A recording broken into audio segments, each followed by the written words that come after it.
Hey everyone, welcome to the channel, All Things Middle-earth here with a video on everything you need to know before playing Season 6.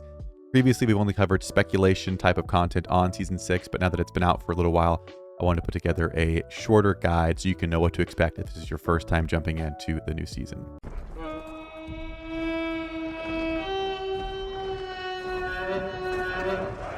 All right, we're going to try and cover this in bullet point form as quickly as possible. The first thing you're going to notice when jumping into Season 6 is that there are no more factions. You don't choose a faction to play and in turn get ported in somewhere onto the map. You actually choose a starting region and zone to spawn in. So if you look at the different regions, most of them have at least one or even more zones. So you can see in Greater Rune, we have actually 4 zones. So if you're choosing to spawn in this area, you could pick which of these 4 areas you want to spawn in, and then within that area, it's random where your settlement actually lands, but there are no factions for you to start with. Something else new you'll see on the map are these triangles. They're going to be red or white if unoccupied. They are scout towers. There's a scout tower in every single zone on the map. Not every region has zones, but the regions that do have scout towers, they have varying levels of difficulty depending on the difficulty of the keep. So the 1,000 power keeps are going to have more difficult scout towers, as you can see. And then if we go to a little bit easier one, like up here in Northern Waste, you can see it is a little bit more easy with 6 armies at level 20. But you will need to occupy each scout tower in a region plus the keep to fully control once you're in a kingdom, which we'll cover later. But just put that away for now, that there are scout towers and they need to be occupied to control regions. Now, with there being no factions, you're probably wondering what troops you start with. And in this campaign, in Season 6, you're going to start with Evil Men and Men, the Numenorian quarters and the Eastern quarters. So you have all of the troops available if you're playing as Gondor and Rune, including their tier 4 units. So you have the War Chariots and the Swan Knights. So definitely some interesting combinations you can come up with there. But those are the starting units that you can conscript. You can also hire units like normally. So if you go to a tile, you can build the different structures to then hire as you upgrade your military embassy. So there's a pretty heavy emphasis on hiring since they only have 2 different barracks inside of your settlement. So that being said, in terms of starting commanders, I've got a few videos I've done so far, so I'll link those up above. But you definitely want to try and focus on commanders that use men or evil men. Obviously, if you're playing as good or in a non-roleplay server, commanders like Gandalf the Grey are fantastic, kind of regardless of who they use. But he's a great one to use, but there are some better options depending on which direction you want to go. Something else brand new in terms of how you can start or what units you can start with is the conversion ability on the ring. Now, we're going to quickly do a little ring breakdown, and I think in the future we'll do a full detailed guide on the ring. But for now, in terms of what you want to know for starting commanders, you're going to have the dominance tree that you start with and the conversion ability. In this tree specifically, you're going to start with persuasion. You only want to put points into dominance and then 1 point into conversion. That's all you need to activate it. And then save the rest of your points until you unlock the enormous power tree, which allows you to get more ability points, which you'll see why in just a second. So with the conversion ability, it's going to let you convert different mobs around your settlement to go into your base. So as you can see here, we have these level 40 War Chariots.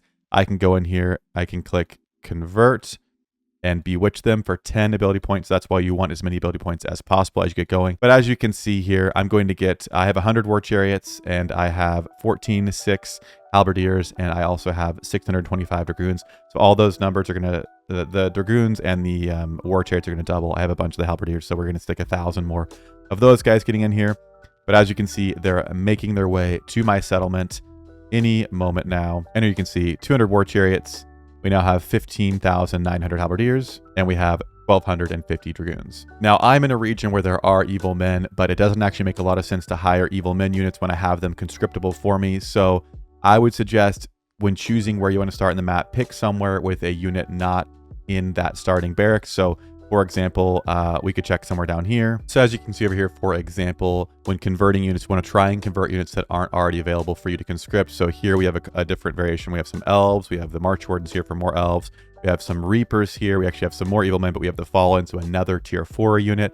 So when picking your starting spot on the map, you should pick somewhere that benefits the commanders you have. So if I'm running a Gil-galad, for example, or any elven commanders like Haldir as well, starting somewhere that's going to have elves on the map is going to be beneficial because I won't be able to get elves until a little bit later if I'm going to hire them from their own barracks. But if I go here, I use an ability points, I start out with a little chunk of those. Now, obviously, You won't have March Wardens on day 1. They level up as the server progresses, but it's a much quicker way to get tier 2 and tier 3 units than you would otherwise be able to do so. It allows you to start with a wider variety of commanders outside of men and evil men commanders. On a side note, another benefit to there not being factions are things like spy accounts used to see marches incoming, and even trolls in your faction is somewhat dealt with.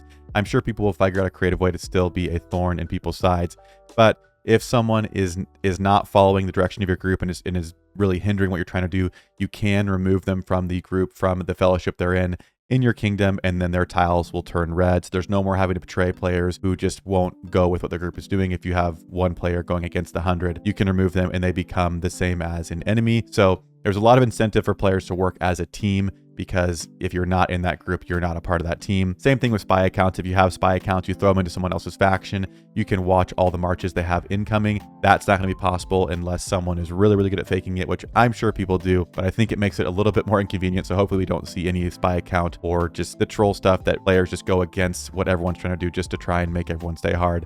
I think it eliminates those to an extent. So that's one major reason I'm excited for Season 6. Something else you cannot do if you're not in a kingdom is relocate. So you definitely want to play Season 6 with the group and get in a kingdom as quickly as possible, because you cannot relocate your city unless you're in a region controlled by your fellowship, and you cannot fully occupy and control regions that turn a certain color unless you're in a kingdom. So remember, we talked about the scout towers. So if I wanted to relocate to a different region, it have to be a region that has the keep has been occupied and all of the scout towers in that region, if applicable, are occupied. Then it will turn the color of my kingdom and it's able to be relocated in, but otherwise you cannot do so. So be careful when picking your starting location. If you start somewhere else by yourself, away from where your whole group is playing, you're going to have a hard time getting a lot done, and you will probably end up having to relocate just wherever your group is playing. So play with your group, play as a team player, and it should go pretty well for you, but it's the relocating is a little bit more restrictive in what you can do, so make sure you plan accordingly. Now, we did mention the ring points already, but I did want to give a little bit more detail on that. You are going to start out with the all-purpose tree, and then at level 10, unlock resource. Level 30, you'll unlock growth, and level 50, you will unlock the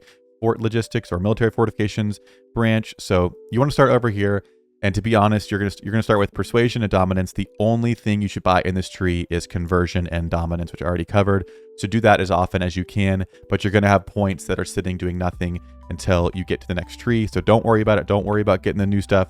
It's not worth using yet, I promise you. Then once you unlock enormous power, you're going to go into enormous power and put 1 point into gather as well. But the rest of your points are going to go into enormous power so that you can have more ability points and convert more units as quickly as possible and do more things like gathering, which we're going to go into. Then once your ring reaches level 30, you can start using a little bit more variety depending on your playstyle. So I'm not going to go into that too specifically, but you will unlock the growth tree, which is going to increase your commander's stamina. You can do different XP boosting things, all that good stuff. So depending on how you play, you could definitely restat your ring and go into some of those options. And then last but not least, in the level 50 tree, there are the military fortifications, which increase your fort durability, but also the fort limit that you have. So in Season 6, you only start with 10 forts. You have to be a little bit careful about that, but that does max out at 20, but it's going to be pretty later game until you can actually use that. So when making your forts, bear in mind, you don't have as many as you usually used to, but you can increase that to 20 through the military fortifications tree. Now, it's not super relevant to the gameplay or starting and new information of the season, but there are 4 new neutral units, which are the War Drummer,